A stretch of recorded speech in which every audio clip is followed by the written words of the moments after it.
کلمہ پڑھتے ہی حضرت عمر نے فرمایا یا رسول اللہ جب آپ سچے، قرآن سچا، اسلام سچا، تو چھپ کے نماز پڑھنے کا کیا مطلب ہے؟ فرمایا ابھی تعداد ہی کوئی نہیں، 40 تو مسلمان ہیں۔ عرض کی حضور مہربانی کریں نا، آپ صرف اجازت دیں۔ 20 لوگوں کی صفیں بنا دی گئیں، ایک صف کے آگے حضرت عمر ہیں، ایک صف کے آگے حضرت امیر حمزہ ہیں۔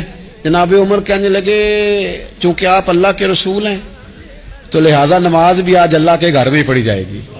تو حضرت عمر بیت اللہ شریف کے بیچ کھڑے ہو کے نعرہ لگاتے ہیں، فرماتے ہیں میں عمر ہوں، تم مجھے بھی جانتے ہو، میرے باپ کو بھی جانتے ہو، تم میرا قبیلہ بھی جانتے ہو، میں نے پڑھ لیا ہے محبوب کا کلمہ۔